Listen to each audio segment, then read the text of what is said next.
কল্পনা করুন পৃথিবীর শেষ জামানার কথা, মানব ইতিহাসের সবচেয়ে ভয়ঙ্কর ফিতনা বা পরীক্ষার সময়। এমন এক ফিতনা যার থেকে পানাহ চেয়ে কেঁদেছেন স্বয়ং আমাদের প্রিয় নবী হযরত মুহাম্মদ সাল্লাল্লাহু আলাইহি ওয়াসাল্লাম। এমন এক সত্তা যে নিজেকে ঈশ্বর বলে দাবি করবে, যার এক হাতে থাকবে জান্নাতের মরীচিকা এবং অন্য হাতে জাহান্নামের আগুন। হ্যাঁ, আমরা দাজ্জালের কথা বলছি। কিন্তু আপনি কি কখনো ভেবেছেন এই দাজ্জাল কোথা থেকে এলো? সে কি কোনো জিন নাকি রক্তমাংসের মানুষ? যদি সে মানুষই হয়ে থাকে তবে তার জন্ম কিভাবে হয়েছিল? কে ছিল সেই হতভাগ্য নারী ও পুরুষ যাদের ঘরে জন্ম নিয়েছিল ইতিহাসের সবচেয়ে অভিশপ্ত এই মানব সন্তান? আজ আমরা উন্মোচন করব দাজ্জালের জন্মের সেই লোমহর্ষক এবং রহস্যময় ইতিহাস, যা নির্ভরযোগ্য ইসলামিক সূত্রে বর্ণিত হয়েছে।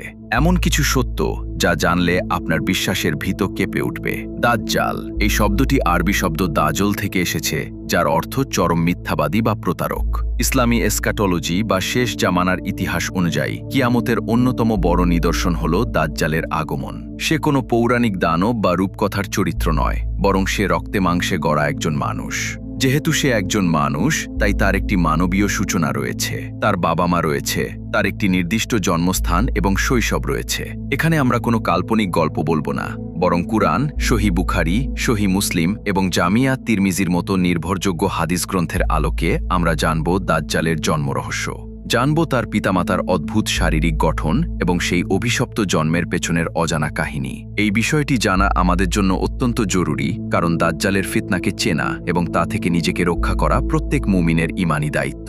নবীদের সতর্কবাণী এবং দাজ্জালের প্রকৃতি। পৃথিবীতে এমন কোনো নবী বা রাসূল আসেননি যিনি তার জাতিকে দাজ্জালের ফিতনা সম্পর্কে সতর্ক করেননি। সহিহ বুখারীর বর্ণনা অনুযায়ী হযরত নূহ আলাইহিসসালাম থেকে শুরু করে প্রত্যেক নবী এই মহা প্রতারক সম্পর্কে তাদের অনুসারীদের সাবধান করেছেন। কিন্তু আমাদের প্রিয় নবী সাল্লাল্লাহু আলাইহি ওয়াসাল্লাম তার উম্মতকে দাজ্জাল সম্পর্কে সবচেয়ে বেশি এবং সবচেয়ে নিখুঁত তথ্য দিয়ে গেছেন, কারণ তিনি শেষ নবী এবং আমরা শেষ উম্মত।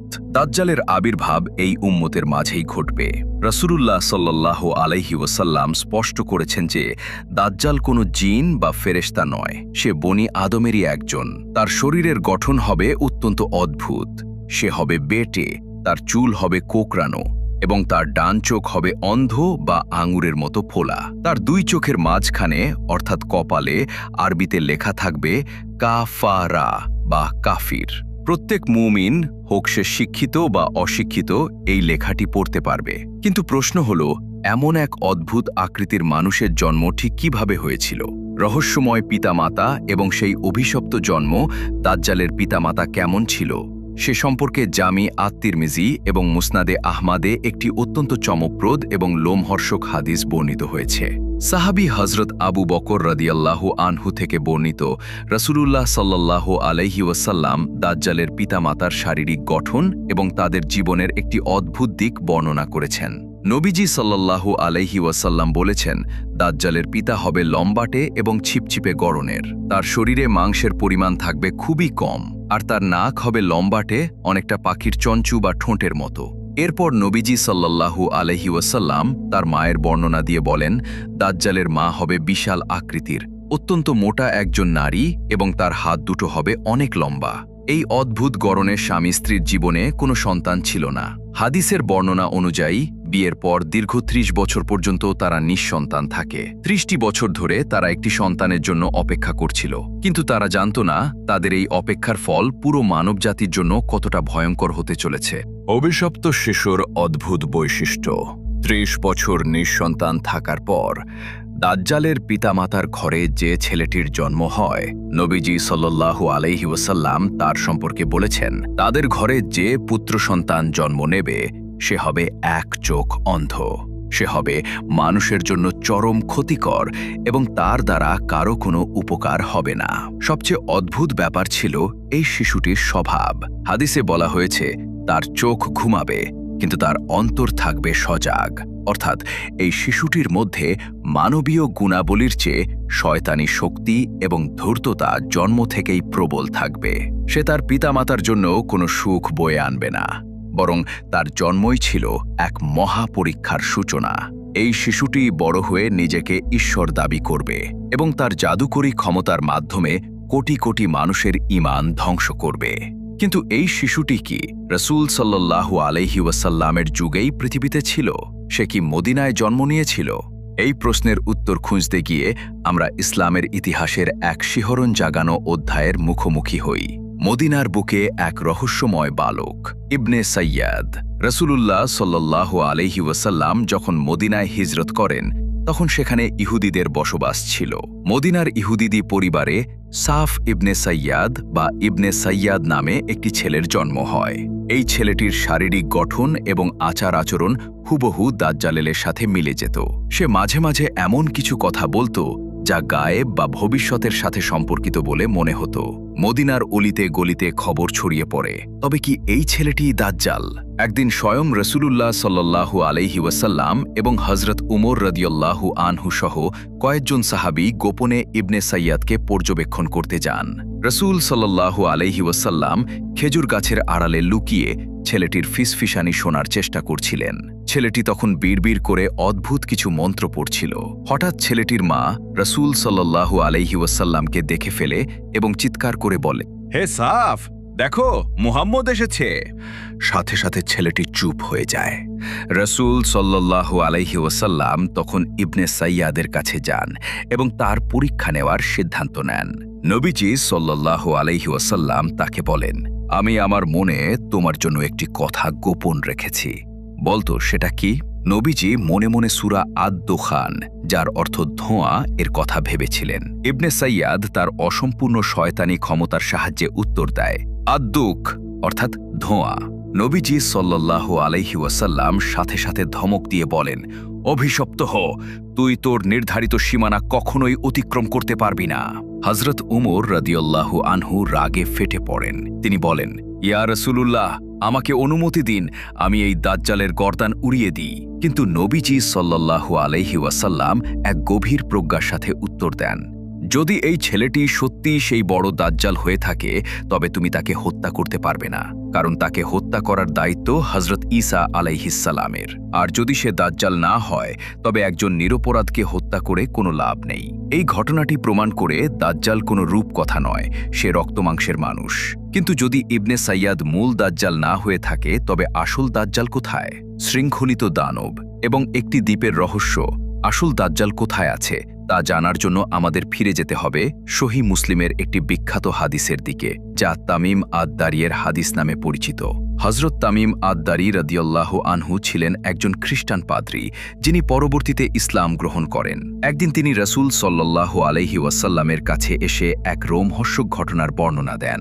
তিনি জানান, তিনি এবং তার সঙ্গীরা একটি জাহাজে করে সমুদ্র যাত্রা করেছিলেন, কিন্তু তারা পথ হারিয়ে ফেলেন। টানা 1 মাস উত্তপ্তাল সমুদ্রে দিগ্ভ্রান্ত হয়ে ভাসার পর তারা একটি অজানা দ্বীপে এসে পৌঁছান। দ্বীপে নামার পর তাদের সামনে এক অদ্ভুত প্রাণী হাজির হয়, যার সারা শরীর ঘন লোমে ঢাকা ছিল। প্রাণীটির নাম ছিল জাসাশাহ অর্থাৎ গুপ্তচর। সেই প্রাণীটি তাদের একটি প্রাচীন মঠের দিকে নিয়ে যায়। তামিম আদ-দারি এবং তার সঙ্গীরা যখন সেই মঠের ভেতরে প্রবেশ করলেন, তারা যা দেখলেন তা তাদের রক্ত হিম করে দিল। তারা দেখলেন মঠের ভেতরে বিশাল আকৃতির এক মানুষ লোহার ভারী শেকলে বন্দী হয়ে আছে। তার 2 হাত গলার সাথে এবং 2 পা হাঁটুর সাথে শক্ত করে বাঁধা। এই লোকটিই ছিল আসল দাজ্জাল। দাজ্জাল তামিম আদ-দারিকে দেখে অদ্ভুত সব প্রশ্ন করতে শুরু করে। সে জিজ্ঞেস করে আরবের পরিস্থিতি সম্পর্কে। সে জানতে চায় বাইসান অঞ্চলের খেজুর বাগানে এখনো ফল ধরে কিনা, টাইবেরিয়াস সাগরে পানি আছে কিনা, এবং সবচেয়ে বিস্ময়কর প্রশ্নটি সে করে, উম্মি নবী অর্থাৎ হযরত মুহাম্মদ সাল্লাল্লাহু আলাইহি ওয়াসাল্লাম কি আবির্ভূত হয়েছেন? আরবরা কি তার আনুগত্য মেনে নিয়েছে? যখন তামিম আদ-দারি হ্যাঁ সূচক উত্তর দেন, তখন দাজ্জাল বলে, তার আনুগত্য করাই তাদের জন্য শ্রেয়। শোনো, আমি হলাম মসিহ দাজ্জাল। খুব শীঘ্রই আমাকে বের হওয়ার অনুমতি দেওয়া হবে। আমি বের হয়ে পুরো পৃথিবী ভ্রমণ করব। শুধু মক্কা ও মদিনা ছাড়া, কারণ সেখানে ফেরেশতারা তলোয়ার হাতে পাহারায় থাকবে। রাসূলুল্লাহ সাল্লাল্লাহু আলাইহি ওয়াসাল্লাম যখন মসজিদে নববীতে সাহাবীদের সামনে তামিম আদ-দারির এই ঘটনাটি বর্ণনা করছিলেন, তখন তিনি তার হাতের লাঠি দিয়ে মিম্বারে আঘাত করে বলেছিলেন, এটাই মদিনা, এটাই মদিনা, দাজ্জাল এখানে প্রবেশ করতে পারবে না। সম্মানিত পাঠক, দাজ্জালের জন্ম, তার পিতামাতা এবং শেকলে বন্দী থাকার এই ইতিহাস নিছক কোনো গল্প নয়। এটি আমাদের ঈমানের অংশ এবং ভবিষ্যতের এক চরম বাস্তবতা। দাজ্জালের পিতামাতা ৩০ বছর অপেক্ষা করে এক অভিশপ্ত সন্তানের জন্ম দিয়েছিল, যে সন্তান পুরো পৃথিবীর জন্য ধ্বংস ডেকে আনবে। আজকের আধুনিক যুগে আমরা হয়তো দাজ্জালকে এখনো সশরীরে দেখতে পাচ্ছি না, কিন্তু তার সিস্টেম বা দাজ্জালি ফিতনা ইতিমধ্যেই চারদিকে ছড়িয়ে পড়েছে। চোখের সামনে মিথ্যাকে সত্য এবং সত্যকে মিথ্যা হিসেবে উপস্থাপন করা হচ্ছে। বস্তুবাদ এবং ভোগবিলাস আমাদের অন্ধ করে দিচ্ছে, যা মূলত দাজ্জালেরই প্রাথমিক ধাপ। রাসূলুল্লাহ সাল্লাল্লাহু আলাইহি ওয়াসাল্লাম আমাদের এই ফিতনা থেকে বাঁচার সুস্পষ্ট পথ দেখিয়ে গেছেন। তিনি বলেছেন, যে ব্যক্তি প্রতি শুক্রবার সূরা আল কাহফ তিলাওয়াত করবে এবং এর প্রথম 10টি আয়াত মুখস্থ রাখবে, আল্লাহ তাকে দাজ্জালের ফিতনা থেকে রক্ষা করবেন। এছাড়া প্রত্যেক নামাজের শেষ বৈঠকে সালাম ফেরানোর আগে নবীজি সাল্লাল্লাহু আলাইহি ওয়াসাল্লাম আমাদের একটি দোয়া পড়তে শিখিয়েছেন। আল্লাহুম্মা ইন্নী আউযুবিকা মিন আযাবি জাহান্নাম ওয়া মিন আযাবিল কবর ওয়া মিন ফিতনাতিল মাহিয়া ওয়াল মামাত ওয়া মিন শাররি ফিতনাতিল মাসিহিদ দাজ্জাল।